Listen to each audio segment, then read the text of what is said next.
I am talking about this because I've been on the internet for far too long.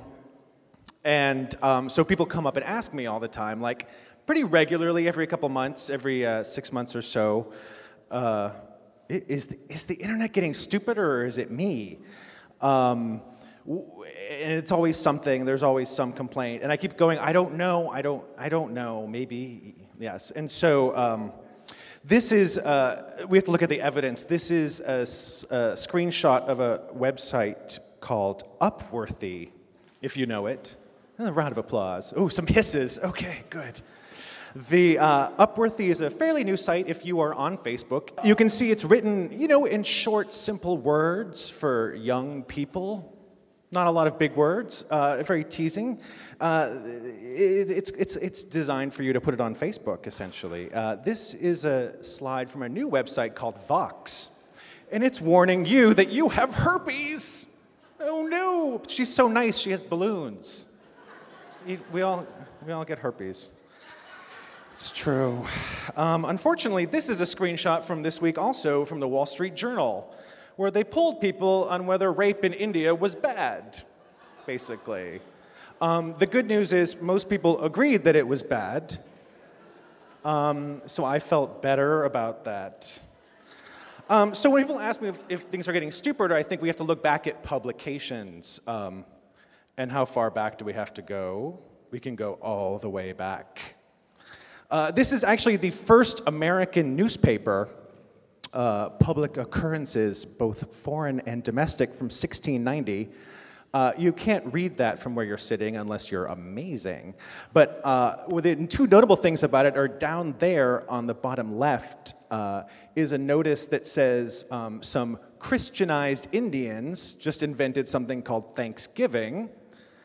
And then over here, this whole section is devoted to the sad tale of some dude whose wife died and then he killed himself. And it's very trashy, actually, and very TMZ. Not as perhaps, no, TMZ is a little further. So newspapers had a really hard go of it in America, and it took a very long time for them to take off. From that first newspaper, it took almost 100 years for there to be a daily American newspaper. It was very slow. Of course, we were also forming a country and stuff. So stuff was going on. But by 1850, there were twice as many newspapers in New York City as there were in London. It was a growing concern that took off. This was big business. People made a lot of money, and had a lot of fun probably too. And like publications now, it was a technology race. So as we sort of went through the period of how we traveled information, we used birds, we did, and then boats. Also horses along the way. There was actually a period in New York where newspapers were in a race to successively buy faster and faster boats because they would leave New York Harbor and race out to the boats coming over from Europe to get the news and get it back to their newspaper first.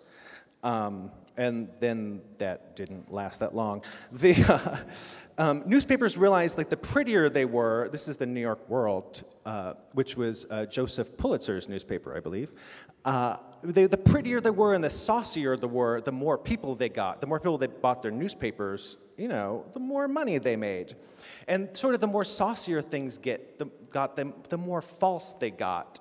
Back in that time, a lot of newspapers were put together. There would be one person who would go out and get the facts, and that dude would like run back to the office with those facts.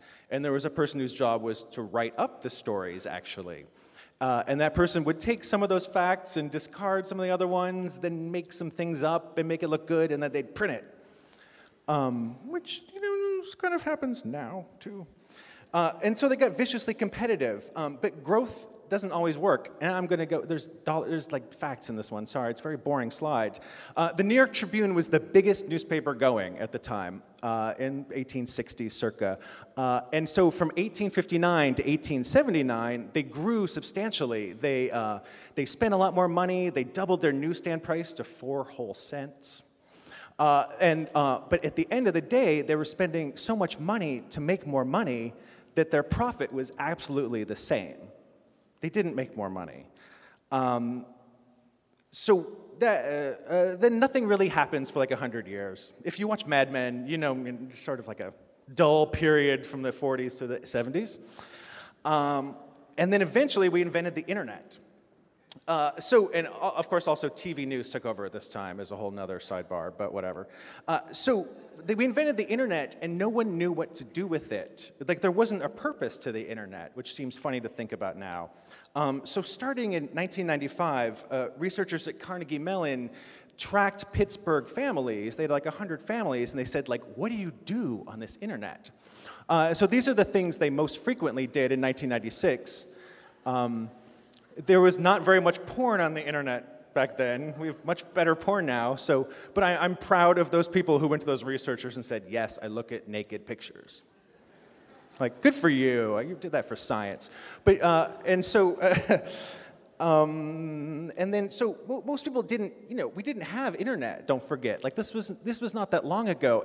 On 9/11, only 50% of households had computers and an internet connection, which seems sort of unfathomable now. It grew, this like technology boom that took place over a period of 150 years for newspapers took place in a decade or two for us. And so by 2001, they surveyed what people did online more nationally. A lot of people spent their time emailing, which was what we did before Facebook. They also bought things, but more and more people were looking at the internet for news, weather, and sports, which was a huge opportunity for newspapers. So along the way, some other empires were built. Perhaps you remember something called MySpace. I know, it's still there, it's still good, it's great. As many people on social media networks, young people in 2009, were on MySpace as were on Facebook, which is remarkable. It took quite the tumble. At this point, we can fast forward to 2013, 71% of people online are using Facebook. More than half of all Americans are now on Facebook. It's this mighty, mighty, mighty empire. And as it grew, what grew are news websites that relayed entertainment or news, and they grew in that period from just the last couple of years. That top graph there is, the top bar on that is 200 million people. A huge, phenomenally, people saw a way finally to make money on the internet by dispensing things that people liked. So one of the things that's different from newspapers, though, most newspapers were started by weirdos with like a political hatchet job to give, or like eccentric rich people sometimes. But now what happens is that websites are started by rich people with phenomenal amounts of money who invest huge amounts of money in them. So we look at BuzzFeed, and their total venture investment to date is about $45 million. You look at Vox, or Herpes Friends. They're starting with $61 million, and they're in week 3. I hope they haven't spent it all yet on that herpes story. So the idea that these people are putting money into these things like this means eventually they're going to want to get that back. And they saw that happen once already with your friend, the Huffington Post, which only had that's a good screenshot from it up there. Very popular story about the cement in the butt enhancement.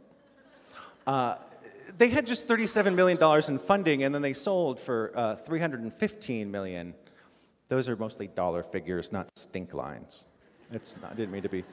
And they did that through very enthusiastic and active growth with stories about butt implants and stuff. So, which goes to show, so they know this can happen. They know that someone like AOL will come along and buy things like Facebook. So the question is, like, did the internet get more stupid? The internet we inherited was stupid, it seems like. The newspapers we inherited were pretty stupid. They did a lot of great work along the way. They probably told us things we needed to know. They told us about the weather.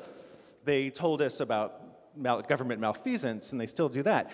But they came stupid, and the reason that they are going to keep insisting that you share to Facebook is that they want that money back. So if I can leave you with anything, I would like to ask you to share mindfully. When you go back to your MySpace page tonight, but please consider the links you put upon your MySpace. Someone wants many of them there for a reason, and it begins with you to share responsibly.